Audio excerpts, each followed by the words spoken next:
Bonjour à tous, bienvenue aux causeries au coin du feu. C'est Kevin Murray de Saint-Georges-de-Beauce et je suis avec le Père Mathieu Bernard aujourd'hui. Bonjour, Père Mathieu. Bonjour Kevin et bonjour à tous. Alors aujourd'hui, nous allons parler de Benoît XVI, dont nous venons de célébrer les funérailles ce matin à Rome. Y étais-tu? Oui, donc moi je vis à Rome, où je suis en train de terminer mon doctorat de théologie. Et donc, je n'avais pas vraiment d'excuses pour ne pas être présent étant sur place. J'avais juste à traverser le Tibre, me lever un petit peu tôt, c'est vrai, pour pouvoir être sur place dans les horaires impartis. Mais j'avais évidemment à cœur d'être présent à ces funérailles et je suis très reconnaissant que voilà, ça tombe à une période où je suis à Rome et donc je pouvais très facilement être présent. C'était une cérémonie très simple et assez émouvante, assez brève aussi finalement, qui a duré moins longtemps que parfois des obsèques de gens moins célèbres ou moins connus, mais pour lesquels il y a beaucoup de discours de la famille, des collègues de travail ou je ne sais pas quoi. Là, il y a eu que l'homélie du pape François, mais sinon il n'y a pas eu de discours. Donc c'était très simple, très sobre, mais aussi, oui, je pense une célébration très émouvante pour tous ceux qui y étaient, je pense, en tout cas aussi pour moi. Ouais. Hmm, Merci. Alors justement, on va parler de Benoît XVI, de ce grand théologien finalement de notre époque, ce prophète en quelque sorte, et peut-être éventuellement docteur de l'Église, qui sait. En tout cas, toujours est-il, on va commencer par parler un peu de sa théologie. Alors, j'aimerais commencer avec une citation de son testament spirituel qu'il a écrit en 2006, mais qui nous a été dévoilé au grand public il y a quelques jours seulement. Oui. Alors, je le cite. Ce que j'ai dit auparavant à mes compatriotes, je le dis maintenant à tous ceux qui, dans l'Église, ont été affectés à mon service. Restez fermes dans la foi. Ne vous laissez pas troubler. Il semble souvent que la science, les sciences naturelles d'une part, et la recherche historique, en particulier l'exégèse des Saintes Écritures d'autre part, soient capables d'offrir des résultats irréfutables en contraste avec la foi catholique. J'ai vécu les transformations des sciences naturelles depuis longtemps, et j'ai pu voir comment, au contraire, des certitudes apparentes contre la foi se sont évanouies, se révélant être non pas des sciences, mais des interprétations philosophiques ne relevant qu'en apparence de la science. Tout comme, d'autre part, c'est dans le dialogue avec les sciences naturelles que la foi aussi a appris à mieux comprendre la limite de la portée de ses revendications et donc sa spécificité. Depuis 60 ans, j'accompagne le chemin de la théologie, en particulier des sciences bibliques, et avec la succession des différentes générations, j'ai vu s'effondrer des thèses qui semblaient inébranlables, se révélant seulement de simples hypothèses. La génération libérale, Arnack, Jülicher, la génération existentialiste, Bultmann, et la génération marxiste. J'ai vu et je vois comment, à partir de l'enchevêtrement des hypothèses, le caractère raisonnable de la foi a émergé et émerge encore. Jésus-Christ est vraiment le chemin, la vérité et la vie, et l'Église, avec toutes ses insuffisances, est vraiment son corps. Alors, c'est en quelque sorte le testament, oui, spirituel, mais surtout, dans ces quelques lignes, un testament intellectuel de Benoît XVI qui donne confiance aux gens d'entrer dans l'intelligence de la foi avec audace, sachant que les modes qui ébranlent la foi ne sont que passagères. Alors voilà, je vais donner quelques éléments de sa vie avant de te questionner, Père Mathieu. Alors, Benoît XVI est né en 1927. Il a été baptisé le 16 avril, le jour même de sa naissance, bon, comme d'une bonne famille bien pieuse, hein. Une famille d'agriculteurs. Son père était gendarme. Et puis, il passera son enfance et son adolescence dans la petite ville de Traunstein, près de la frontière autrichienne. Hein, c'est là qu'il a reçu tout son humus humain, spirituel, culturel, dans une vie familiale, somme toute assez modeste. Alors, il est allé ensuite à Freising faire son séminaire, puis ensuite à Munich. Il a été ordonné prêtre en même temps que son frère en 1951, en la fête de Saint-Pierre-Saint-Paul, le 29 juin. Et alors, quelques années plus tard, 2 ans plus tard, il a fait un doctorat en théologie sur Augustin, et puis ensuite, une thèse d'habilitation hein, pour enseigner en Allemagne sur Bonaventure. Alors, pouvez-nous nous parler un petit peu de ce travail sur Augustin et Bonaventure? Oui, alors volontiers, je veux bien en parler, d'autant plus qu'à mon avis, ça donne des orientations. En tout cas, c'est des questions qu'il aborde dans ces deux travaux. On voit que c'est des questions qu'il travaille toute sa vie d'une certaine manière. Non pas qu'il ait répété sans cesse ce qu'il avait écrit, notamment dans la thèse sur Augustin, mais que ça pose des jalons. Je vais parler un tout petit peu de la thèse sur Augustin et puis un peu plus sur Bonaventure, aussi parce que moi-même je fais un doctorat sur Bonaventure, mais aussi parce qu'il me semble que les questions que dans cette thèse d'habilitation sur Bonaventure qui sont ouvertes euh, sont, ont vraiment eu une fécondité importante aussi dans sa production jusqu'à ses dernières œuvres, et notamment jusqu'à Jésus de Nazareth, cette série de livres sur la figure et le message du Christ. Et donc il y a d'abord la thèse de doctorat sur l'Église chez Augustin comme peuple de Dieu et maison, voilà, donc de voir les images que Augustin utilise pour parler de l'Église. C'est dans un contexte au XXe siècle de grande réflexion sur l'ecclésiologie, qui aboutira en tout cas, qui se manifestera notamment au Concile Vatican II, avec principalement la constitution apostolique Lumen Gentium sur l'Église, mais qui sort pas de nulle part, qui sort évidemment de toute la tradition théologique, mais aussi parce qu'il y avait beaucoup de discussions théologiques sur l'Église. Il y avait eu une encyclique de Pie XII qui avait repris notamment l'image du corps mystique du Christ.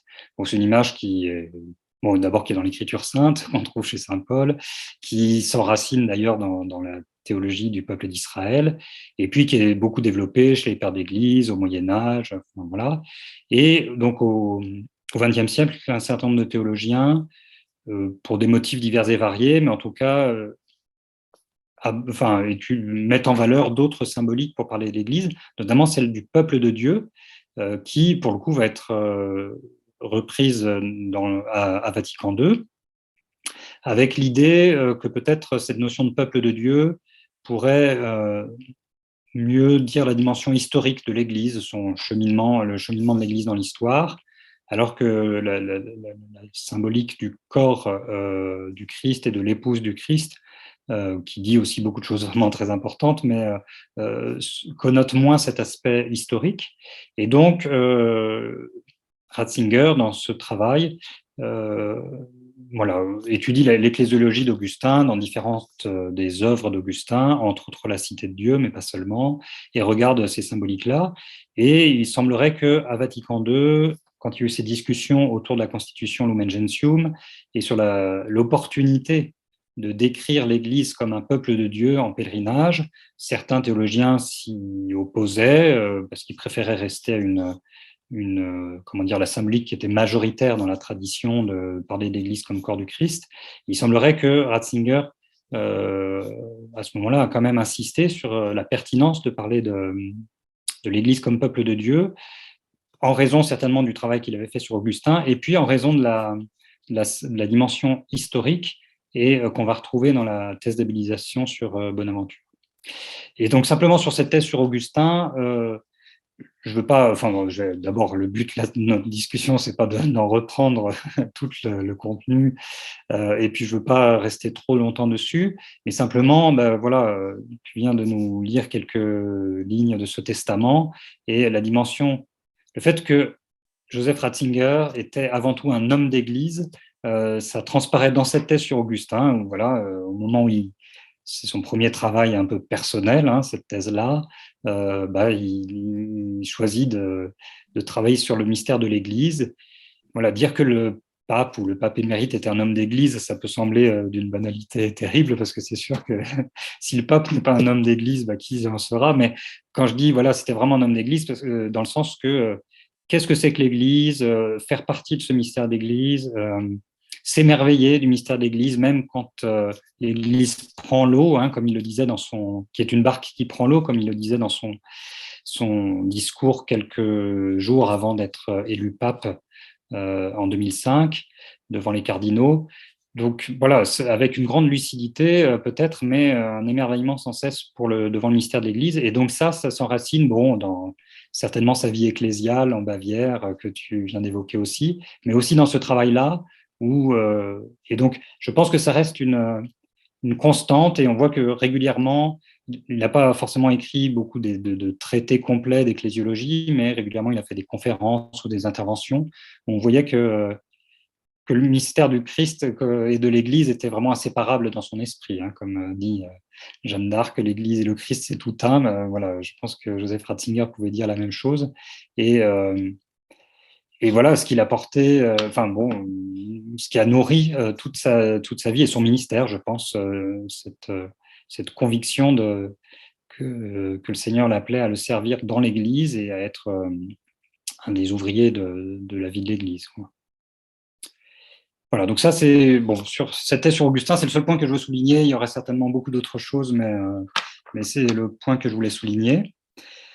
Et alors, donc ensuite, il fait une seconde thèse, hein, dite thèse d'habilitation, sous les encouragements ou une suggestion, disons, de son directeur de thèse, Zönggen, qui lui dit, voilà, tu connais bien les pères de l'Église et notamment Augustin, ça pourrait être intéressant de découvrir un peu plus la théologie du Moyen-Âge.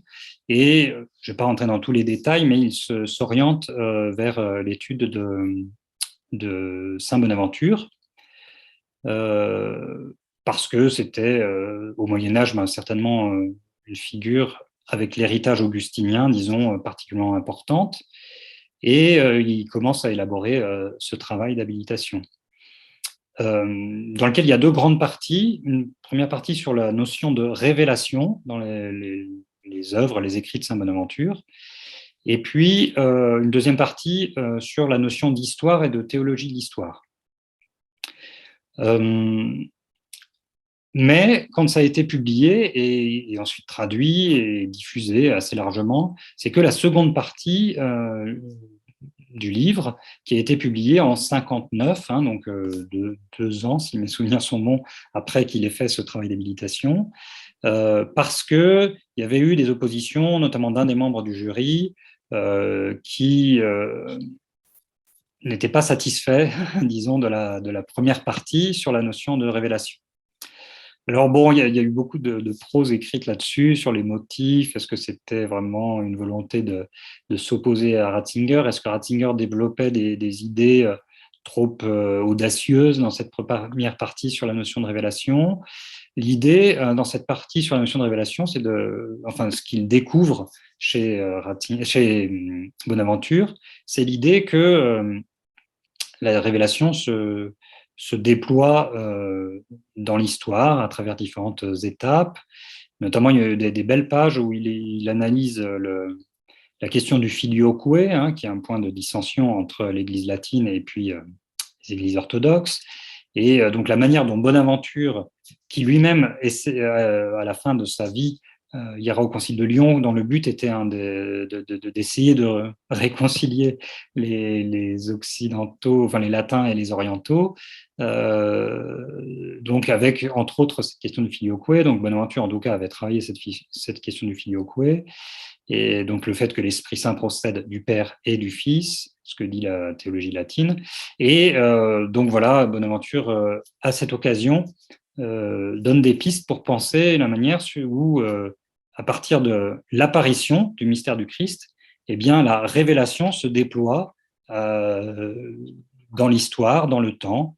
Et donc, il y avait peut-être de la peur de certains membres du jury que ça donne une conception un petit peu subjectiviste de la révélation, où finalement, que chacun pourrait, à son temps, à son heure, bénéficier d'un approfondissement de la révélation. Et donc, il y avait certainement un peu des craintes là-dessus.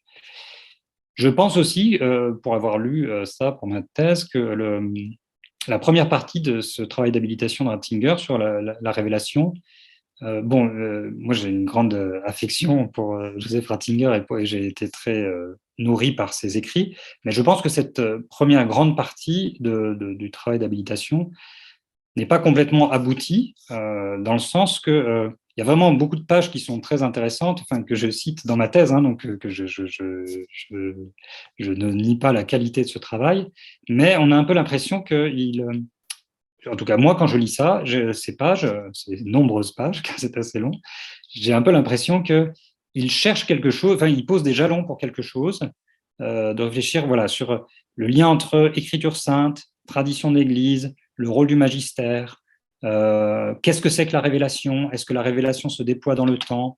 Est-ce qu'il y a un contenu fixe?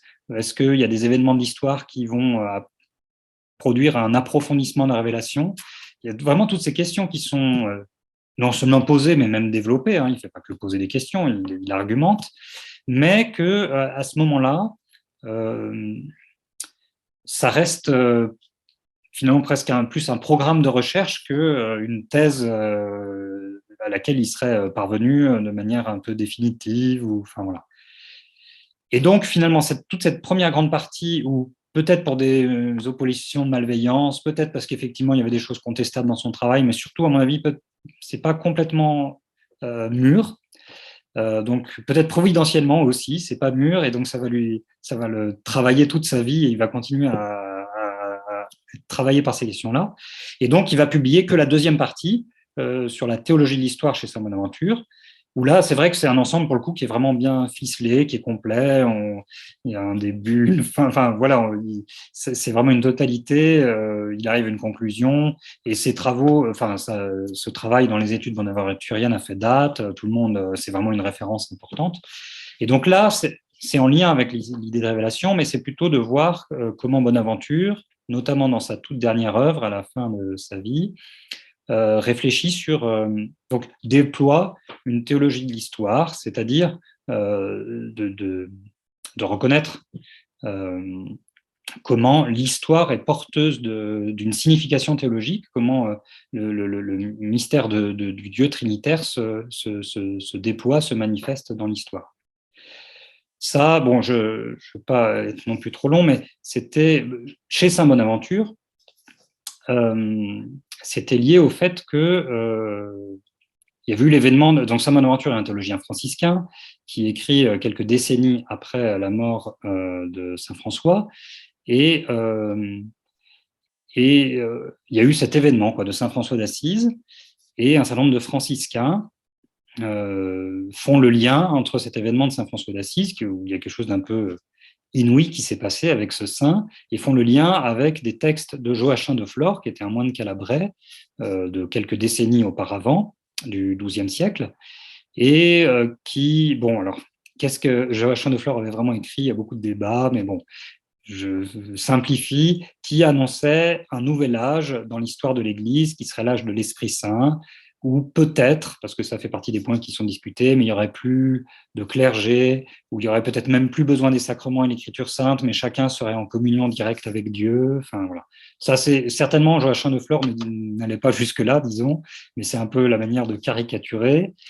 Et donc, voilà, il y a certains franciscains qui se disent, mais Saint François, c'est le début de cette nouvelle ère, quoi. Et donc avec l'idée qu'il y a vraiment dans l'histoire une nouvelle étape qui introduit une manière radicalement nouvelle de se rapporter à Dieu. Et donc Bonaventure, comme ministre général, donc responsable de l'ordre franciscain, doit affronter ces questions-là, accueille pour une partie des thèses de Joachim de Flore, hein, l'idée que l'écriture sainte nous permet de lire tout le mystère de l'histoire au cours des âges. Donc, ce n'est pas simplement un document qui nous renseigne sur ce qui s'est passé il y a 1200 ans à l'époque et 2000 ans pour nous, mais que c'est en lisant, en déchiffrant l'écriture sainte qu'on peut comprendre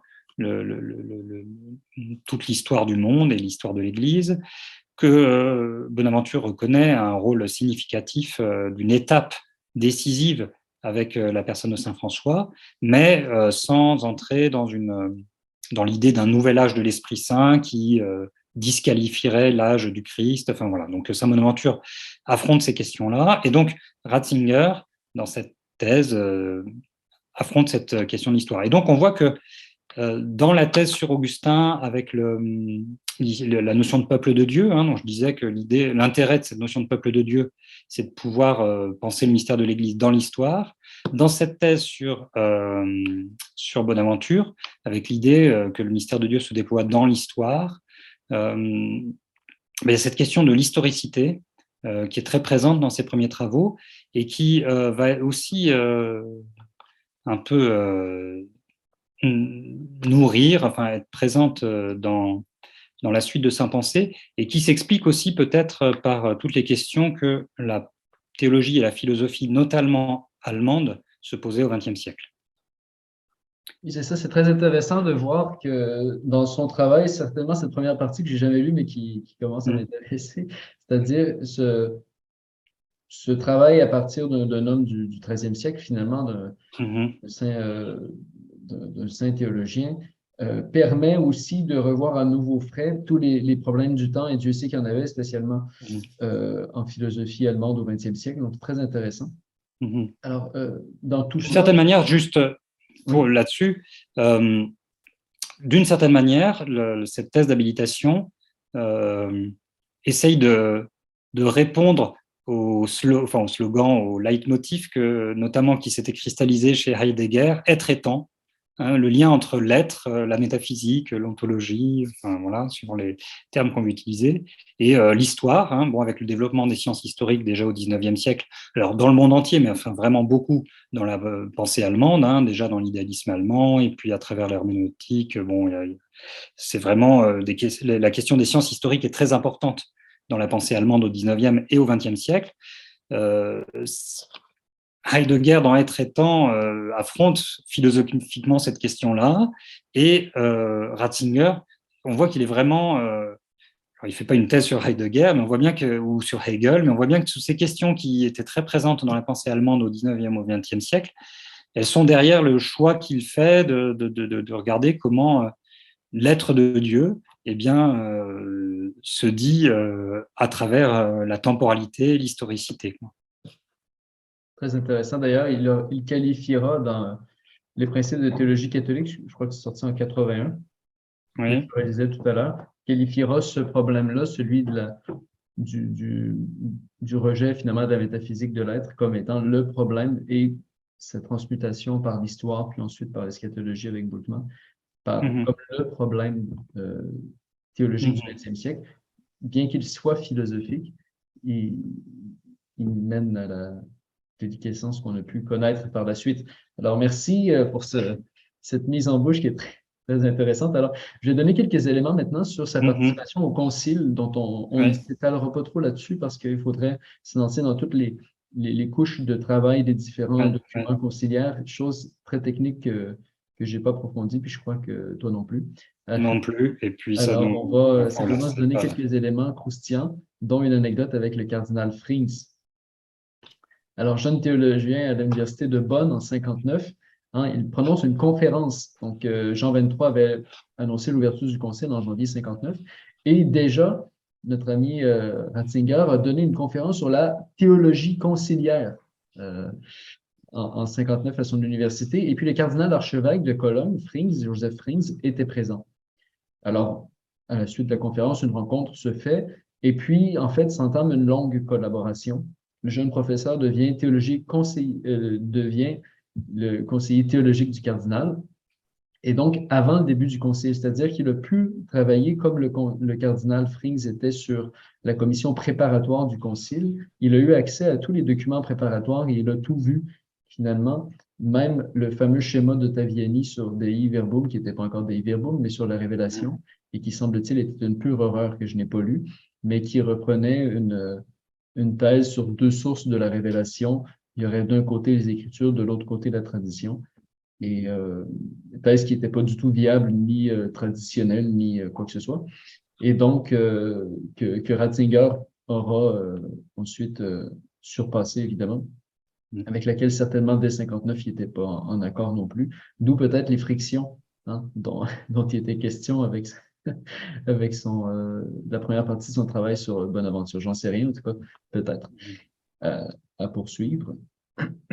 Et donc, finalement, très rapidement, il en est venu à être conseiller théologique de son cardinal. Et comme son cardinal était quasi aveugle, en fait, il a été mené, certainement par son génie, mais aussi par la force des choses, à être toujours avec lui pendant le concile. Donc, il a vraiment été les yeux, hein, autant pour lire que pour discerner de son archevêque, alors qu'il avait 35 ans en 62. Et donc, une maturité intellectuelle assez précoce, très intéressante. Et voilà, on raconte qu'il aurait travaillé avec Ranner sur Dei Verbum, mais ça, je ne sais pas exactement sur quelle partie. Donc, on laisse ça de côté. Toujours est-il que sa présence a été appréciée par Yves Congar et puis par Henri Bloubach, qui sont devenus cardinaux par la suite. Congar a dit dans son journal, « Heureusement, il y a Ratzinger. Il est raisonnable, modeste, désintéressé et d'une grande aide. » Et puis de Lubac a dit, le jeune abbé Ratzinger est un théologien aussi pacifique et bienveillant que compétent. » Voilà. Si on veut en savoir plus, on pourra lire le journal du Concile de Ratzinger qui a été publié là, il y a quelques années en français. Ça s'appelle, comment est-ce qu'il s'appelle déjà ce document? Il s'appelle Mon Concile Vatican II. Alors, j'ai pas lu le journal. Et par ailleurs, donc oui, moi, j'ai jamais travaillé sur les différents documents préparatoires au texte du concile. Donc, dans quelle mesure, qu'est-ce que précisément Ratzinger y a apporté dans le détail? Ça, je suis absolument incapable de répondre à cette question-là. Mais en revanche, que le Concile a abordé des questions qui tenaient à cœur à Ratzinger, ça c'est certain. On a évoqué le mystère de l'Église dans l'histoire, et puis surtout la question de la révélation. Et en tout cas, ce qui est sûr, c'est que les questions abordées dans Dei Verbum touchent directement à ce qu'il avait travaillé dans cette thèse d'habilitation, hein, notamment la première partie qui n'avait pas été publiée. Alors, je ne l'ai pas dit, hein, mais elle a été publiée là dans le cadre des œuvres complètes de Ratzinger. Elle a été enfin publiée d'abord en allemand et puis en italien. Est-ce que ça sera traduit en français? Ça, je ne sais pas, mais voilà. Donc, en tout cas, c'est disponible maintenant, cette grande partie. Et donc, en tout cas, c'est des questions qui étaient importantes. Peut-être aussi, ça permet de situer la théologie de Ratzinger. J'ai indiqué le lien avec la philosophie allemande, mais plus largement, la constitution des Verbum répond à des questions qui étaient un peu en friche depuis la réforme luthérienne.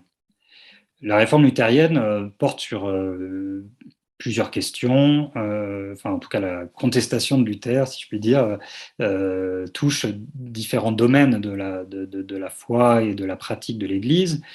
Il y a la question des sacrements, de l'Eucharistie, il y a la question de la grâce, il y a aussi la question de l'écriture, de la tradition, du rôle de l'Église et du magistère, et avec ce slogan, hein, Scriptura sola, seulement l'écriture. Or, les deux premières grandes questions que j'ai évoquées à l'instant, elles ont été déjà traitées par l'Église catholique, disons, au Concile de Trente. La question des sacrements, de l'Eucharistie comme sacrifice, le Concile de Trente consacre des textes précis, très, très solides à ces questions-là. La question de la grâce aussi, un décret sur la justification, qui est un des documents les plus importants du Concile de Trente, qui vraiment se veut une réponse aux objections, aux contestations de Luther. Voilà.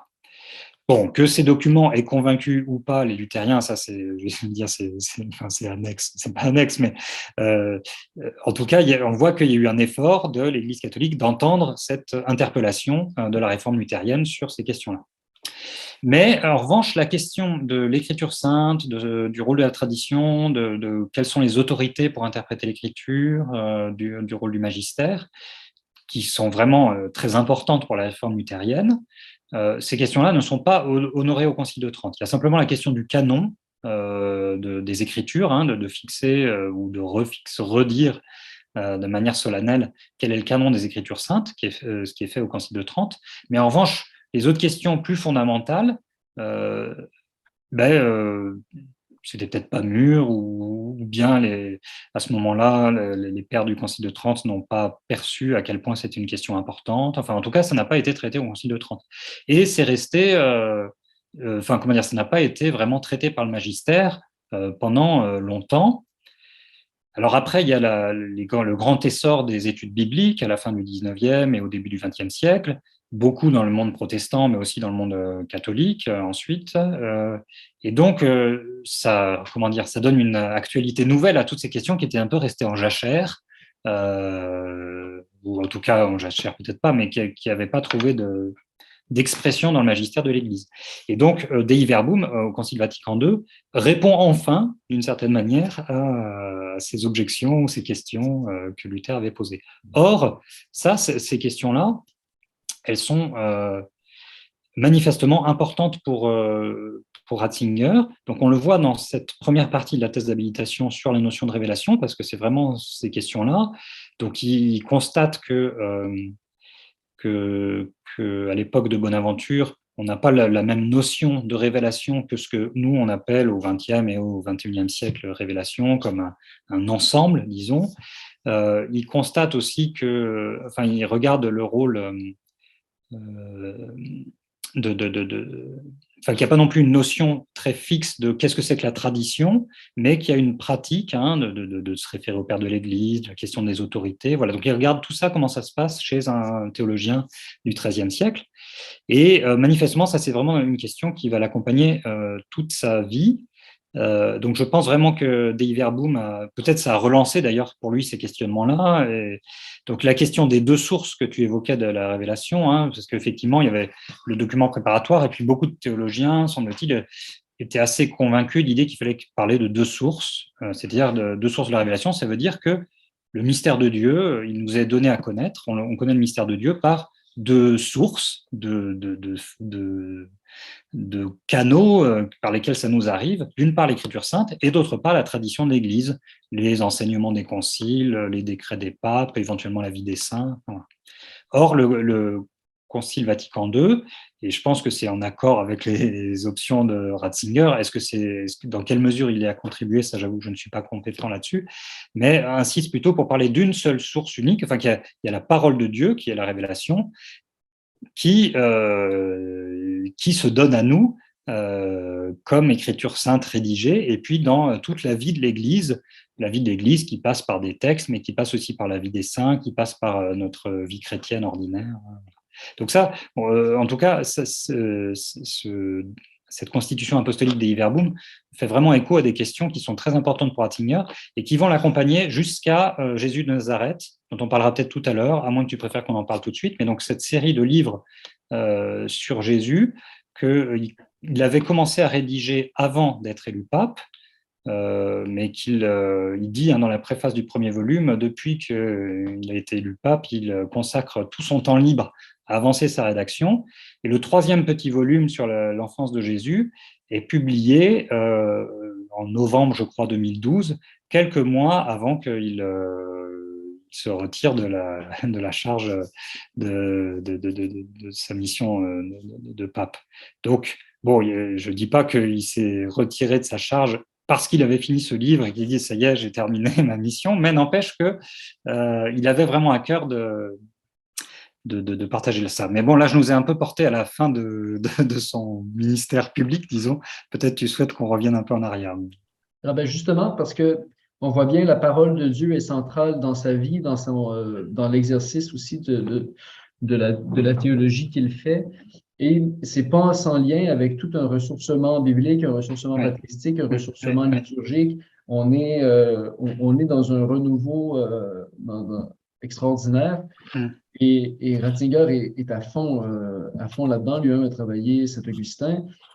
Et puis, le lendemain du concile, il voit bien que finalement, ce qui a porté théologiquement le concile est en train un peu de déraper dans une sorte de camp progressiste ou conservateur. Puis, il voit bien que les choses partent rapidement dans tous les sens, mais pas forcément le bon. Et donc, il décide avec quelques amis, surtout Balthazar et Lubac, surtout l'initiative de Balthazar, mais de fonder la revue Communio. Revue qui finalement se veut une fidélité au concile, pas à ce qu'on disait dans les médias comme étant l'esprit Vatican II, mais vraiment à la lettre et à la théologie du concile, et puis surtout à une herméneutique de la réforme dans la continuité, chose qu'il dira ensuite plus tard en 2005, mais c'est déjà la perspective de communion. As-tu quelques mots à dire là-dessus sur cette perspective qui est davantage centrée sur les sources Oui. précisément de la révélation qui est la parole de Dieu. Mais, donc, je dis les sources, je ne veux pas que je revienne en arrière, mais il y a quand même Bible, Père de l'Église, Concile, etc. Donc, la parole de Dieu qui parle à travers ces sources-là. Ouais, Et ouais. puis, de l'autre côté, avec Concilium, on est plutôt dans une sorte de réflexion sociologique sur l'ère du temps pour voir comment Jésus peut devenir moderne. Alors, as-tu quelque chose à dire à ce niveau-là sur... Mm. C'est des questions importantes et puis bon, qui sont très présentes dans la réception de la pensée de Ratzinger, disons, voilà, soit qu'on se réjouisse que au moins c'était une théologie vraiment bien conservatrice, soit au contraire on le critique pour cela. Bon, donc après le concile, il y a d'abord une première revue, un concilium que tu as évoqué dans un second temps, à laquelle Ratzinger va participer, disons, qui, comme son nom l'indique, souhaitait produire, être un lieu d'échange, de réflexion pour déployer, développer les affirmations du Concile Vatican II. Et puis, il va se créer dans un second temps, j'ai plus les dates précises en tête, mais peu importe, la revue Communio, qui est une revue internationale, hein, il y a des éditions encore aujourd'hui dans différentes langues, mais au départ, je pense que c'était surtout les Allemands, et puis bon, après, ça s'est développé aussi dans d'autres langues. Donc, alors voilà, donc peut-être on va dire qu'il y a un retour conservateur ou je ne sais pas quoi. En tout cas, je pense que c'est mieux de le dire comme tu l'as dit, d'un souhait de travail sur les sources, parce que ça, c'est vraiment une caractéristique de Joseph Ratzinger, de sa pensée. Donc deux choses sur cet aspect-là, hein, sur le travail sur les sources. Donc, bon, d'abord, enfin, là, dans notre conversation, vraiment, moi, je ne veux pas du tout me situer sur l'action, le rôle de gouvernement de Ratzinger quand il était pape, tous ces aspects sur lesquels, d'abord, je ne suis pas le plus compétent. Et puis, voilà, notre échange, c'est vraiment sur sa théologie. Et donc, sa théologie, c'est une théologie qui est très attentive aux sources. Comme tu l'as dit, il avait travaillé Augustin. Et puis, de manière générale, il connaît très bien les pères de l'Église. Hein. Il disait dans un livre d'entretien que quand il voulait se détendre ou se remonter le moral s'il y avait des choses lourdes à porter dans son ministère. Il lisait des pages des pères de l'Église parce que il y a la fraîcheur de la foi toute jeune et toute naissante. Et donc, c'est à partir des pères de l'Église et d'un goût personnel pour la liturgie, voilà, hein, le choix de son nom de pape aussi de Benoît, il y a aussi il y a peut-être différentes raisons, mais parmi les 10 raisons d'avoir choisi Benoît, il y avait cette fibre bénédictine, hein, pour la liturgie comme lieu où Dieu nous parle, précisément, lieu où Dieu se révèle à nous. Et donc, en lisant les pères de l'Église, c'est par les pères de l'Église qu'il arrive aussi à l'Écriture sainte. C'est-à-dire que, il me semble, en voyant comment Augustin, l'essentiel de sa théologie, finalement, c'est de commenter l'Écriture, hein, d'une manière ou d'une autre. Et puis les autres pères de l'Église, c'est le cas aussi. Et puis dans la liturgie, la liturgie, c'est un bel écrin pour la parole de Dieu. Voilà. Et donc, à partir de là, il va être très sensible un travail des sources, d'aller à la source de où est-ce que Dieu nous parle, où est-ce que Dieu se révèle à nous, où est-ce que Dieu se communique à nous, où est-ce qu'on entre en relation avec lui. Et donc, il va avoir aussi une attention particulière pour l'Écriture sainte, ce qui, vraiment, pour les théologiens de sa génération, est quand même assez rare. Voilà, pas unique, ça serait vraiment pas juste de dire unique, mais c'est rare parce qu'il y avait une telle séparation dans la théologie, depuis pas mal de siècles, mais je crois que ça s'est accru avec le développement des études bibliques, une séparation entre les exégètes, qui sont des spécialistes des langues anciennes, de l'histoire, de l'archéologie et du texte biblique, et puis les théologiens dogmatiques et fondamentales, qui sont les spécialistes des doctrines, des conciles, des grands théologiens et des docteurs médiévaux. Voilà, je caricature à peine. Mais donc, avec une scission très nette, il y a quelques exégètes qui se risquaient ou qui se risquent encore à cette époque-là à ne pas rester simplement sur l'examen des sources textuelles et puis de l'archéologie, mais à essayer de développer une réflexion vraiment théologique, donc pas simplement de faire une étude de terrain, mais d'essayer de voir comment Dieu se manifeste à travers tout ça. Et réciproquement, il y a quelques théologiens, mais c'est vraiment pas tellement dans les usages, de théologiens dogmatiques qui vont vraiment aller lire l'Écriture et chercher dans l'Écriture sainte la nourriture pour développer une pensée de théologie systématique, disons. Et donc, peut-être que maintenant, c'est un petit peu plus entré dans les mœurs, disons, mais autant à l'époque où Ratzinger est jeune enseignant, enfin étudiant et puis jeune enseignant, c'est quand même plutôt rare. Ce qui est lié aussi à une difficulté de tout temps à aborder l'écriture sainte. Saint Bonaventure, puisqu'on l'a cité, se plaignait déjà au XIIIe siècle que les jeunes théologiens, donc c'est quand il est vraisemblablement déjà ministre général et qu'il voit les jeunes frères franciscains là, ils trouvent que l'écriture sainte c'est un peu fastidieux, c'est mal organisé et qu'ils ont envie d'aller plus rapidement à une bonne doctrine bien claire, bien systématique. Et déjà, Saint Bonaventure se lamentait que ces jeunes confrères délaissent l'écriture sainte. Et je crois que Ratzinger avait aussi entendu cet avertissement et a eu à cœur d'aller aux sources, et donc à la source biblique. Et donc, ça, c'est la première grande remarque que je voulais faire. Et là sur ce type de théologie, voilà, en lien avec la revue Communio et donc avec Lubac, les pères de l'Église, avec Balthazar, alors c'est les grands pères de l'Église et les grands écrivains chrétiens aussi, hein, les poètes, enfin voilà, les humanistes chrétiens. Et donc d'aller aux sources de la pensée chrétienne, sachant qu'il y a quand même une volonté d'entrer en dialogue avec la pensée contemporaine. Ça serait injuste, je crois, de dire que Ratzinger et puis les autres théologiens avec qui il était en lien et en affinité veulent simplement commenter les sources pour commenter les sources. Il y a une idée vraiment qui se manifestait avec ce que j'ai dit tout à l'heure, hein, c'est avec les échos de Heidegger, Hegel, de répondre aux questions posées par Luther. Donc, je pense qu'il y avait un désir sincère de ces théologiens, et en particulier de Ratzinger, d'avoir une théologie qui soit en prise, en dialogue avec la pensée actuelle, mais par un retour aux sources. Voilà, c'est une option que c'est par ce retour aux sources et en voyant comment les pères de l'Église eux-mêmes faisaient pour dialoguer avec la culture, comment l'écriture elle-même est déjà une forme d'inculturation du verbe, hein, il y a vraiment cette idée-là dans la pensée de Ratzinger, c'est en allant voir cela qu'on peut être à même d'entrer en dialogue avec la philosophie et la théologie et les autres religions ou les autres cultures de notre temps. Ça, c'est vraiment une des caractéristiques de la pensée de Ratzinger.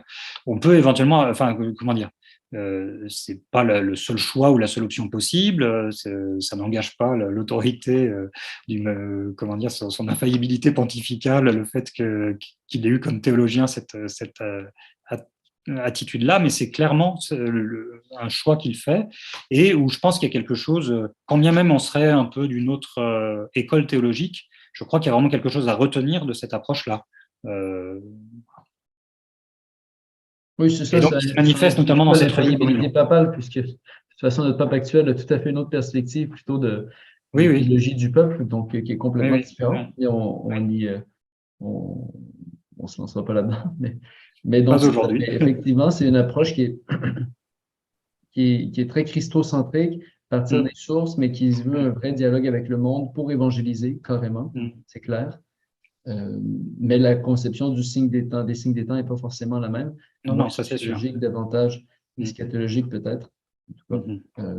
Chose certaine, en tout cas, Ratzinger a été un géant de la théologie. Hein. Donc en 77, il cesse d'enseigner puisqu'il devient archevêque de Munich et Freising. Mais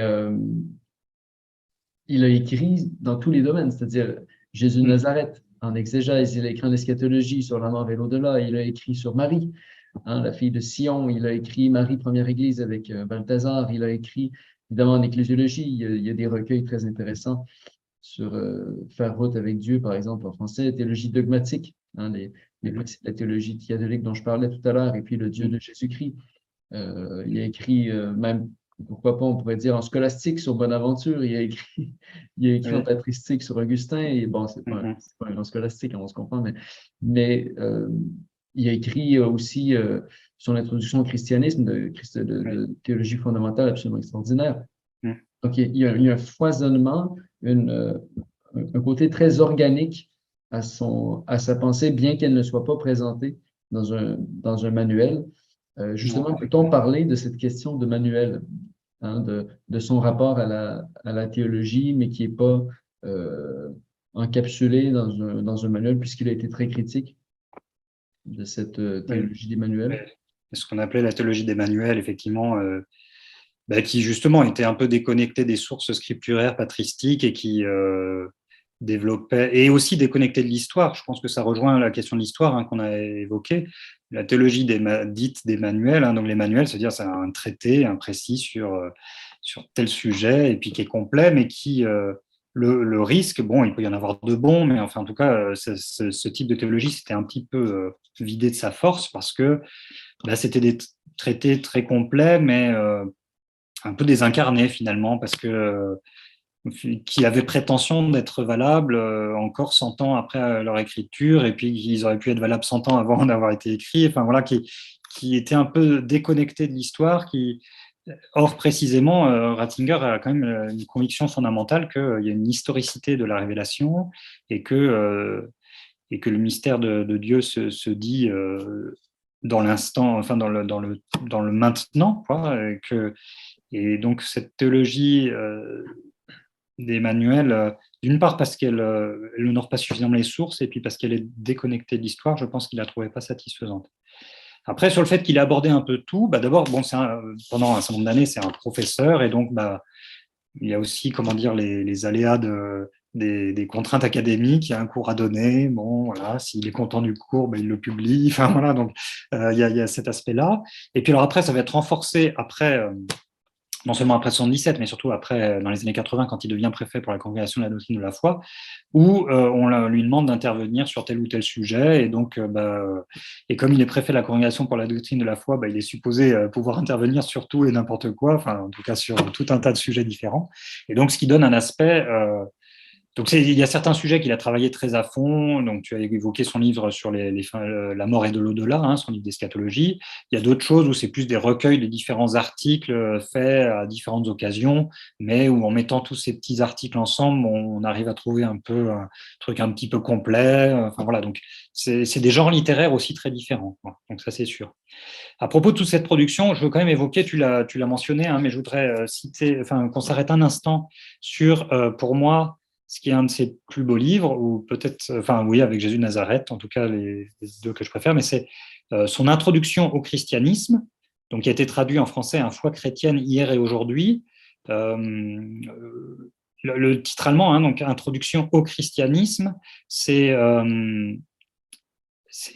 donc c'est la préposition in, ça veut dire c'est nous faire entrer dans le français rend pas très bien cet aspect dynamique quand on dit introduction au christianisme, mais c'est de nous conduire nous faire entrer dans le christianisme, et donc un aspect dynamique, voilà.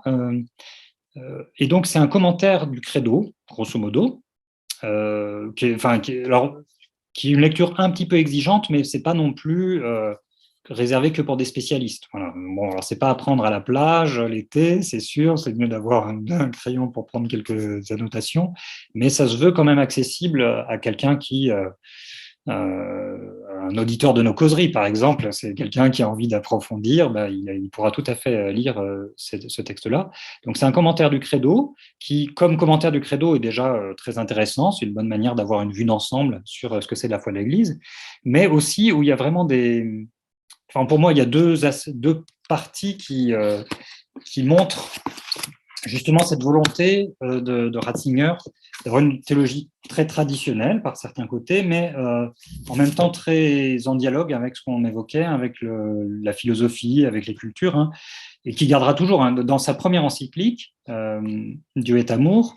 Le premier auteur cité, c'est la Bible, mais sinon, le premier auteur non biblique cité, c'est Nietzsche. Alors certes, c'est pour contester une chose que dit Nietzsche, mais enfin, je pense quand même que c'est la première encyclique de l'histoire de l'Église qui prend comme premier interlocuteur Nietzsche, un penseur athée, critique de l'Église ou je ne sais quoi. Bon, voilà. Donc on voit. Et alors donc, je reviens non pas à Deus Caritas Est, mais à ce livre, hein, Foi chrétienne et aujourd'hui, hier et aujourd'hui, donc Introduction au christianisme dans le titre original. Et donc, il commence, avant d'aborder donc, le credo, hein, je crois en Dieu, le Père Tout-Puissant, Créateur du ciel, avant d'arriver à Dieu, il étudie un peu le je crois, ce que fera d'ailleurs le catéchisme de l'Église catholique aussi. Hein, qu'est-ce que ça veut dire, je crois. Et alors, il y a la première partie, là, les 30 premières pages, la foi dans le monde d'aujourd'hui, je vous lis juste les sous-titres hein, pour voir doute et foi, la situation de l'homme devant le problème de Dieu, le saut de la foi, le dilemme de la foi dans le monde d'aujourd'hui, limite de la conception moderne de la réalité et point d'insertion de la foi. La foi, est-ce que c'est prendre appui ou comprendre? La foi raisonnable, et puis je crois en toi, ça c'est pour dire la foi, c'est croire en quelqu'un, en l'occurrence en Dieu.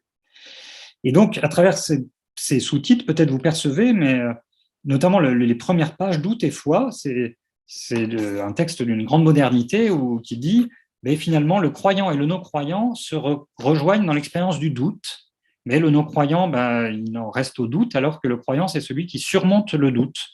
Et donc, on peut avoir parfois l'image de la théologie de Ratzinger comme une théologie très sûre d'elle-même, très professorale, ce qui est vrai aussi, d'ailleurs avec des beaux côtés, parce que c'est très didactique, voilà. Mais c'est aussi une théologie très engagée existentiellement, personnellement, où manifestement, il parle d'une expérience personnelle, que comme croyant, eh bien, il a dû traverser le doute et que finalement, le lieu où on peut rencontrer le non-croyant, c'est dans cette expérience de doute. Voilà, et donc qu'un théologien dit conservateur ou traditionnaliste, je ne sais pas quoi, commence par le doute, son commentaire du credo, je trouve que c'est une chose intéressante. Donc il y a toute cette partie-là, et puis alors, il y a un autre endroit, plus loin, donc après avoir abordé ça, qu'est-ce que c'est que la foi? Bon, il en vient au credo lui-même, donc il parle de Dieu, la foi biblique en Dieu, le Dieu de la foi est le Dieu des philosophes, confesser Dieu, etc. Puis après Jésus-Christ, donc il suit le credo, hein, là il prend les articles du credo. Et avant d'arriver à l'esprit, d'ailleurs même en fait un peu avant, bon bref, il y a un endroit, note annexe, et il y a une vingtaine de pages. Donc quand on voit ça, moi souvent quand on lit un gros livre, les annexes ou les notes, on les feuillette un peu vite fait. Et là, à mon avis, c'est presque le plus intéressant de ce livre, parce que il commente le credo, et puis là, c'est plus c'est pas une année, enfin, c'est dire, mais au fond, c'est quoi fondamentalement le christianisme? Et donc là, il y a des belles pages en regardant Jésus-Christ, hein, parce que c'est pas un truc abstrait, c'est à partir du commentaire du credo et des articles sur Jésus-Christ. Ben, Jésus-Christ, il a donné sa vie, et ça, c'est l'essence du christianisme. C'est le pour autrui, c'est pour les autres, le don de soi. Et donc, il y a des pages très belles et très existentielles, enfin, qui touchent vraiment à l'engagement de l'existence chrétienne au milieu de ce commentaire du credo. Ce qui montre la volonté d'une théologie qui soit liée à la vie spirituelle, à l'expérience chrétienne, ce qui était déjà le cas des pères de l'Église. Hein, là-dessus, il continue à s'inscrire dans la lignée de Saint Augustin et des autres pères de l'Église.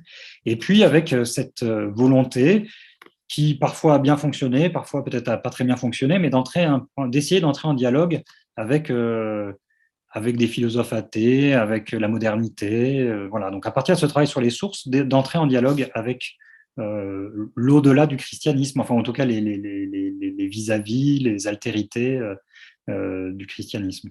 Et c'est certainement un point important de son pontificat, de sa théologie, de sa tournure de pensée, de sa forma mentis. On parlait de communion plus tôt, mais en tant que Joseph Ratzinger personnellement et non en tant simplement que membre du mouvement Communio, il a vraiment été cet homme, justement, quand on pense à la conférence à la Sorbonne en 99, hein, sur Dieu, en fait, adressé à des athées ou à des agnostiques. Oui, ou il y en avait aussi qui étaient croyants, mais enfin adressé à tout un tas de gens, disons. Et donc là, c'est sûr que dans les années 90, il y a une série d'interventions très intéressantes. Il y a donc à la Sorbonne en 99, c'était quand même à l'invitation d'universitaires catholiques, mais c'était à la Sorbonne avec des gens de tout style, en préparation du jubilé de l'an 2000. Donc il y a ceci. Il y a vraiment un dialogue très intéressant avec le philosophe allemand Jürgen Habermas, qui s'est déroulé à Munich en 2004, voilà, à l'Académie catholique de Bavière. Donc Jürgen Habermas, qui était agnostique en tout cas, voilà. Et donc là, ça aborde des questions un peu du lien politique, raison politique, et puis dans l'État démocratique et quel rôle, notamment des religions, de la foi. Enfin, voilà. Il y a son discours au Bernardin aussi, lors de sa visite en France. Donc, il y a une série d'interventions où il discute avec des gens qui ne sont pas que des chrétiens et où il essaye d'entrer en dialogue avec eux. Les textes de la rencontre avec Habermas, là, pour le coup, c'est des textes exigeants à lire. Hein, ça demande un peu plus de concentration. C'est des textes difficiles, mais vraiment très intéressants.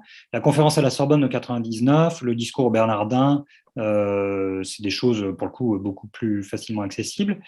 Il y aurait d'autres choses à rajouter dans cette liste. Il y a notamment une conférence à Hong Kong au début des années 90, je crois, qui aborde aussi où là, il se risque un peu à la rencontre avec une autre culture, enfin avec les autres cultures de l'Asie. Hein, on a reproché, et c'est vrai un petit peu, hein, que la pensée de Ratzinger est très européo-centrée, enfin liée à des problématiques, à une façon de penser occidentale. Donc c'est vrai. Hein, mais il y avait une volonté d'essayer de réfléchir au lien aux autres cultures, avec des ébauches qui peut-être devraient être davantage développées. En tout cas, si je reprends le discours avec Habermas, la conférence à la Sorbonne de 99, le discours Bernardin, mais c'était déjà présent dans Foi chrétienne et aujourd'hui qu'il écrit, je ne sais plus les dates, il me semble que c'est dans les années 60, vous voyez, c'est ça, dans les années 68, la publication originale. C'est vraiment cette conviction du rapport, d'une circularité entre foi et raison. Voilà. Donc, la question du rapport entre foi et raison, c'est une question récurrente dans les interventions de Ratzinger. Moi, je pense que l'encyclique Fides et Ratio, qui est l'encyclique de Jean-Paul II, mais à mon avis, il y a quand même une partie qui avait été écrite, ou bien c'est Ratzinger qui susurrait à l'oreille de Jean-Paul II quand il l'écrivait, je ne sais pas comment ça s'est passé, mais qui développe vraiment sur cette question de la circularité. C'est vraiment quelque chose de récurrent dans la manière dont Ratzinger pense le rapport entre la foi et la raison. Circularité, ça veut dire qu'il y a des apports mutuels de part et d'autre, et ces apports, sous une double forme d'apport et de critique. Alors, je vais essayer d'expliquer un tout petit peu, il faudrait lire ces textes-là plus largement. Je commence peut-être par l'aspect critique. D'une part, dit-il, la raison exerce une fonction critique vis-à-vis de la foi, si la foi risque de tourner en discours complètement irrationnel, une sorte de mysticisme désincarné, ou bien de violence religieuse, ou bien, enfin voilà. Donc il y a ce qu'il appelle des pathologies de la religion, et pour lutter contre ces pathologies de la religion, il y a besoin de la critique de la raison. Mais réciproquement, la raison elle-même a ses pathologies. Hein, il évoque dans son dialogue avec Habermas tous les dangers nucléaires, biotechnologie, etc. Enfin voilà, on voit bien que la rationalité scientifique, elle-même a aussi ses pathologies, et la foi, parce qu'elle conserve des intuitions sur le sens de l'homme, des vertus, voilà, doit exercer une fonction critique. Donc ça, c'est la fonction critique. Puis aussi une fonction de promotion mutuelle. Eh bien, la raison fournit des outils et relance les questionnements de la foi. Ça évite que le croyant il reste là un peu satisfait de lui-même, mais la raison l'interpelle et l'invite à chercher davantage. Mais réciproquement, la foi fournit des stimulations, des interpellations pour la rationalité scientifique et philosophique. On peut évoquer la notion de personne, qui est une notion philosophique très importante, de dignité de la personne, mais cette notion de personne, elle s'est développée à partir de questions, à partir d'une réflexion théologique, et notamment des théologies trinitaires. On pourrait aussi évoquer le sens de l'histoire, dont on a déjà parlé tout à l'heure. L'idée d'une philosophie de l'histoire est venue parce qu'il y avait eu aussi des réflexions sur une théologie de l'histoire, disons. Et donc voilà, l'idée vraiment de stimulation réciproque, stimulation mutuelle et de critique réciproque, où les deux jouent leur rôle, la foi et la raison et la foi. Et ça, c'est un discours que Ratzinger tenait vis-à-vis de ses interlocuteurs non croyants, pour leur dire, on a quelque chose à recevoir de vous, mais aussi peut-être vous avez quelque chose à recevoir de nous chrétiens. Mais je pense qu'il tenait aussi ce discours-là, Ratzinger, pour les chrétiens qui, à une époque où enfin, comment dire, le succès de la science, des sciences physiques, euh, les, et puis le développement des sciences historiques, et rendait parfois difficile encourageait d'une certaine manière certains croyants à un fidéisme un peu plus confortable. Pour un scientifique chrétien, c'est plus facile d'être fidéiste et de séparer complètement. J'ai mon activité scientifique dans mon laboratoire, là, où je fais des recherches sur je ne sais pas quelle cellule ou je ne sais pas quel type de rayonnement lumineux avec des lasers. Et puis par ailleurs, je suis croyant, mais de compartimenter l'un et l'autre. Et c'est plus simple parce que ça évite de se poser certaines questions, mais au contraire, Ratzinger, par cette idée de circularité, voulait, je pense aussi, bousculer un peu les croyants en les invitant à la rationalité de la foi. Il parle de rationalité élargie, qui est une notion assez importante, je pense. Et voilà, donc ce message de circularité entre raison et foi, qui est un message tant pour les non-croyants que pour les croyants, il me semble, et qui traverse vraiment toute son œuvre, quoi. Et qui est aussi présente d'une certaine manière dans Jésus de Nazareth, où là, il s'agit euh, des sciences bibliques, hein, qui se développent à partir d'outils linguistiques et historiques et archéologiques, et dont il veut accueillir les apports, mais qu'il veut mettre en relation avec la foi pour que ça ne soit pas un discours seulement archéologique ou linguistique, quoi. Donc ça, c'est vraiment une constante de sa pensée. Et puis, on recoupe d'ailleurs son testament. Oui, oui, tout à fait. Ah oui, alors ça, oui, tu as raison, Très hein, intéressant. c'est vraiment très présent dans ce fameux testament. Oui. On Très voit bien que intéressant. c'est quelque chose Le qui père traverse. Aidan Nichols, qui est un père Mm. dominicain anglais, disait que justement le rapport foi-raison chez Ratzinger est très chalcédonien. Donc, là, à la Oui, oui, rigueur, tout dit à comme ça, fait. mais c'est-à-dire que Chalcédoine, c'est le concile en 451 qui a défini l'unicité de la personne du Christ en Oui, deux natures du Christ en une seule personne, et qui dit quelles sont ces deux natures sans confusion ni séparation. Euh, oui, et de fait, pour Ratzinger, Benoît XVI, foi et raison, philosophie et théologie ne peuvent pas être séparés et ne peuvent pas se confondre non plus. Et donc, il y a ouais, toujours cette espèce de tension entre l'une et l'autre qui est à la fois une stimulation et en même temps une protection, hein, contre les pathologies réciproques. Il rappelait même à plusieurs moments que justement la théologie, la philosophie, je crois qu'il le disait à Habermas aussi, la philosophie ne peut pas se couper de la question de Dieu, se couper de ouais. la question de l'origine et de la fin de l'être. Mm. Et la théologie non plus, d'ailleurs, parce que Ouais. certaines théologies ont tenté de le faire. Et, euh, et voilà. Alors, peut-être terminer avec un mot justement sur cette question importante qui a été soulevée à Ratisbonne sur la question du rapport intrinsèque entre philosophie grecque et puis Bible, et ensuite, en Ouais. fait, révélation chrétienne. Donc, il a dit, je cite, il a parlé de nécessaire rencontre interne entre foi biblique et questions grecques. Et puis il a Ouais. ensuite parlé du drame de trois vagues de déshellénisation, c'est-à-dire où on essayait de rejeter la philosophie grecque du contenu théologique et Mm. même de la Bible comme étant une sorte de scorie ou une sorte de maladie à évacuer. Donc, Mm. première vague, c'est avec Luther et ses amis au 16e siècle. Ensuite, la théologie libérale, 19e, 20e. Et puis ensuite, il dit, quand il a donné le discours, il dit celle qui a lieu en cours en ce moment, celle qui a cours aujourd'hui. Et il parle d'une sorte de relativisation du patrimoine philosophique grec en disant, ah ben, il ne s'agissait que d'une inculturation parmi d'autres. Mm. Et elle n'est en rien particulièrement nécessaire à l'intelligence de la foi catholique. Alors, je ne sais pas si tu as quelque chose à dire à ce niveau-là. C'est sûr que donc c'est une question qui est très importante, qui est un peu complexe, mais qu'il aborde aussi dans Jésus de Nazareth. Hein, donc Jésus de Nazareth que j'ai cité plusieurs fois parce que bon, moi pour ceux qui auraient rien lu ou peu lu de Ratzinger, je pense qu'il faut quand même vraiment avoir lu Jésus de Nazareth, voilà. Et puis bon, moi les deux que je conseillerais, c'est Foi chrétienne hier et aujourd'hui, et puis Jésus de Nazareth, disons. Alors, dans Jésus de Nazareth, dans le premier tome, il revient sur le homoousios, qu'on dit dans le credo, hein, donc, puisque nous avons les mêmes traductions liturgiques au Québec et en France, hein, donc dans la nouvelle traduction, hein, qui a été traduit consubstantiel, là où on disait de même nature que le Père. Donc, tout le credo utilise que des mots qui sont tirés de la Bible, sauf ce mot-là. Voilà, je crois en Dieu, Dieu c'est dans la Bible, le Père c'est dans la Bible, tout-puissant, on trouve ça dans la Bible, la puissance, etc. Mais de même nature que le Père, comme on disait avant la nouvelle traduction, ou consubstantiel au Père, donc qui traduit le homoousios, ça c'est pas un mot de la Bible. Hein. Vous pourrez les chercher de Genèse 1 à Apocalypse 22, vous ne trouverez pas homoousios.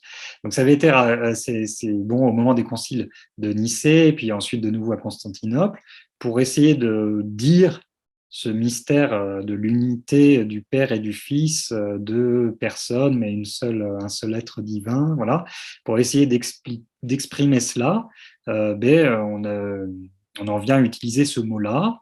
Et puis après, il y a des propositions de variation. Peut-être il faudrait dire homéousios ou homoniousios. Et puis bon, bref. Donc, il y a toute cette question. Enfin, pour rendre compte du mystère biblique, on introduit ce mot-là. Et donc ça a été contesté comme étant une hellénisation, c'est-à-dire de forcer des concepts grecs dans une pensée biblique, et comme si c'était une violence faite à la pensée biblique. Ce qu'il explique dans Jésus de Nazareth, je cite Jésus de Nazareth parce que c'est un peu plus facile la manière dont il explique là, il résume un peu, c'est déjà présent dans Foi chrétienne et aujourd'hui, donc c'est vraiment une question qui lui tient à cœur, mais il l'exprime de manière un peu plus simple, mais il dit, en fait, quand on dit homoousios, consubstantiel au Père, c'est pour redire la même chose que ce que Saint Pierre avait dit, tu es le Christ, le Fils du Dieu vivant. Mais l'un l'avait dit dans des termes bibliques, spontanés, et puis pour bien préciser ce qu'on entendait ce que Pierre entendait par là, et puis d'ailleurs ce qui dépassait même ce que Pierre concevait à ce moment-là, au moment où il l'exprime, eh bien, quelques siècles après, on utilise ce mot pour bien clarifier et nous donner un repère sur en quoi on croit, enfin, ou en qui on croit plutôt, en l'occurrence. Et donc, en lien avec aussi des mouvements culturels et philosophiques, la théologie conteste pour une part cette hellénisation. Et lui, il dit, mais non, c'est si on cherche à déshelléniser, c'est-à-dire enlever tous ces trucs qui viendraient de la philosophie grecque, que là, on va dénaturer aussi la foi biblique, parce que dans ce cas, on fait comme si les 2000 ans d'histoire du christianisme n'avaient pas d'importance. Or, au contraire, comme là, c'est un des éléments récurrents de notre petite conversation, la question de l'histoire est vraiment importante. Ça, Ratzinger le reçoit de la pensée notamment allemande, hein, comme on l'a dit tout à l'heure, mais il en perçoit la portée théologique particulière. Et donc, si l'histoire est importante, on ne peut pas refaire le christianisme en partant de zéro et simplement en prenant sa Bible et en la lisant, en faisant abstraction de tout ce qu'il y a eu depuis. Et au contraire, il développe donc, dans différentes de ses conférences aussi, à la conférence de la Sorbonne en 99 notamment, ça revient à Ratisbonne, il développe l'idée qu'il y a une rencontre providentielle dans les premiers siècles entre le christianisme, enfin entre la foi biblique plutôt, avec son texte biblique et avec sa manière de penser et de voir le monde, et puis le monde grec et la philosophie grecque. Alors ça, il l'avait déjà trouvé chez Augustin, dans le dialogue de Saint-Augustin avec Varron, et la critique des différentes philosophies païennes, enfin voilà, donc ça je ne veux pas développer, il l'explique assez bien dans les différents écrits qu'on vient d'évoquer, hein, enfin dans Foi chrétienne et aujourd'hui, dans la conférence de la Sorbonne en 99. Et donc, à partir de cette réflexion d'Augustin, Ratzinger considère qu'il y a eu qu'on ne peut pas remonter l'histoire en arrière et que bien sûr, l'évangile doit entrer en dialogue avec de nouvelles cultures. Et alors, il a différentes contributions, des articles, des conférences, celles que j'ai évoquées à Hong Kong en 93, si je ne me trompe pas, sur l'inculturation, ou plutôt, enfin bon, il propose d'autres concepts plutôt qu'inculturation, mais je ne vais pas rentrer là-dedans parce que ça nous emmènerait trop loin.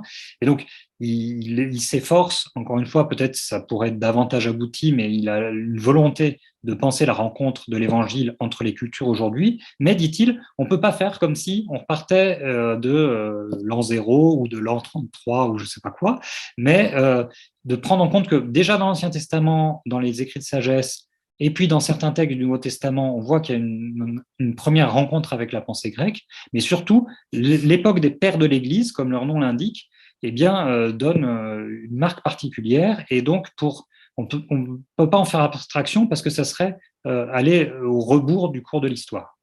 Et donc, donc ça, c'est un point qui a créé des discussions et certains se sont opposés à lui. En tout cas, je crois que c'est une conviction très forte qui l'anime et qui me semble importante, hein, qui a eu cette rencontre féconde qui a donné une certaine physionomie au christianisme, mais il ne s'agit pas de le déplorer, mais au contraire de voir que c'est encore une opportunité vivante pour le présent. Et donc, il ne s'agit pas de chercher à déshelléniser, mais il s'agit, encore une fois, de reprendre les sources, de recevoir un héritage pour le déployer aujourd'hui dans des situations nouvelles et dans des rencontres nouvelles. Et donc ça, c'est vraiment une thématique qui est aussi assez récurrente à une certaine période dans ces interventions, notamment dans les années 90 et au début des années 2000. Je voudrais simplement terminer par et donc cette conviction aussi qu'on retrouve dans Jésus de Nazareth. Mais je voudrais juste évoquer son discours au Bernardin parce que d'une certaine manière, je crois qu'il a pris un peu son auditoire un peu par surprise, parce qu'à cette époque-là, différentes de ses interventions, de ses conférences, où on lui demandait de parler dans différentes assemblées, voilà, tournaient beaucoup autour de cette question-là, de la rationalité de la foi, de l'importance de la rencontre avec la pensée grecque, de l'importance de compter sur les capacités de la raison, de ne pas désespérer des possibilités de la raison, voilà. Donc c'était moi, bon, j'étais pas présent au Bernardin, mais j'ai assisté, enfin j'ai écouté, et j'ai été presque un peu surpris parce que il n'a pas vraiment développé cela quand il était au Bernardin, même s'il ne le renie pas non plus.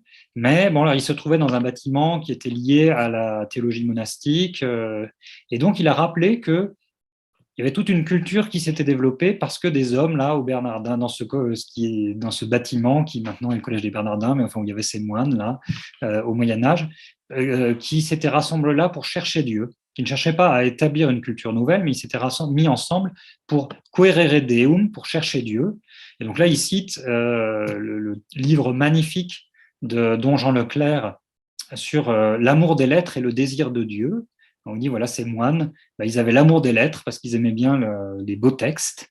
Donc, c'est pas du fidéisme, vous voyez, hein, c'est des gens qui avaient une rationalité, qui aimaient la belle littérature, qui aimaient les beaux écrits, mais ils avaient aussi le désir de Dieu. Donc, c'est pas non plus une raison déconnectée de la foi. Au contraire, c'était une raison qui était toute animée par un désir de Dieu. L'introduction de ce livre de Jean Leclerc, c'est Eschatologie et grammaire, ce qui est un titre absolument incroyable. Grammaire, voilà, c'est l'amour des lettres, c'est le travail, l'effort de la rationalité humaine. Mais il y a l'eschatologie, c'est-à-dire le désir de Dieu, le désir du ciel, la foi, l'espérance, la charité, voilà. Et donc, Jean Leclerc, dans cet ouvrage, avait montré comment ces moines étaient tendu, avec ces deux dispositions, l'amour des lettres, les désirs de Dieu, la grammaire et l'eschatologie.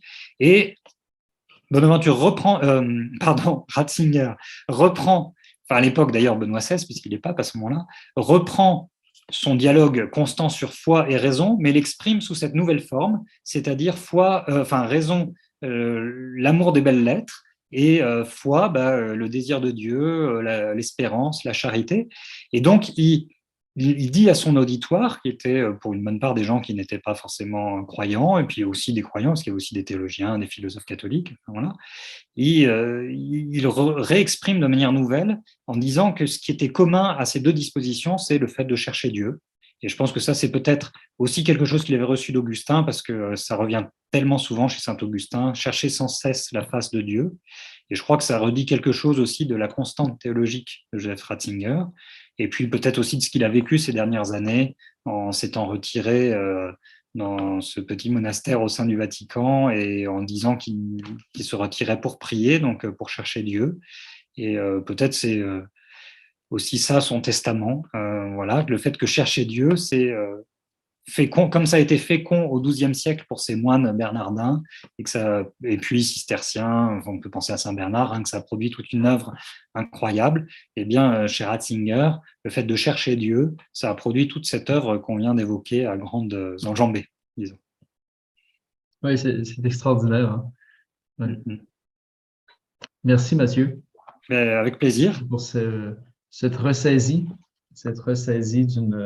d'une vie, d'une œuvre qu'on n'a pas fini qu'on n'a pas fini de méditer.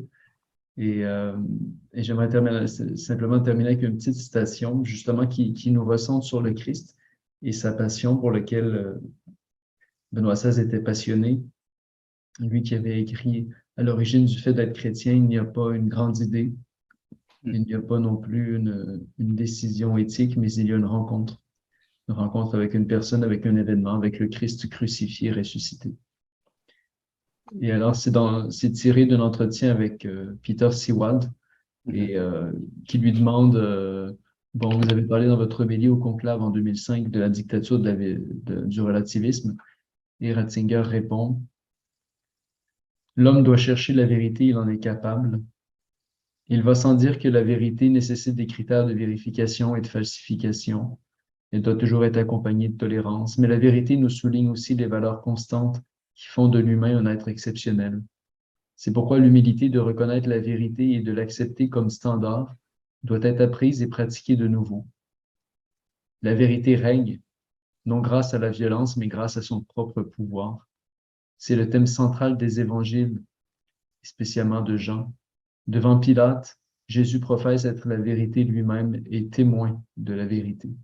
Il ne la défend pas avec des légions, mais il la rend visible grâce à sa passion, et par là même, il parvient à la faire régner. Alors, rendons grâce à Dieu pour cette passion qui règne aujourd'hui dans la dépouille du bon pape Benoît XVI, et continuons de rendre grâce à Dieu pour son œuvre, pour témoin de la vérité qu'il a été, et pour le désir de Dieu qu'il continue de stimuler en nous. Au revoir, Mathieu, et Merci bien. à la prochaine. Oui, très bien. Bonne suite à vous tous. Bonne année à tous, et avec un bon programme de lecture pour tous les mois qui viennent. Et merci beaucoup, Kevin, pour cet entretien.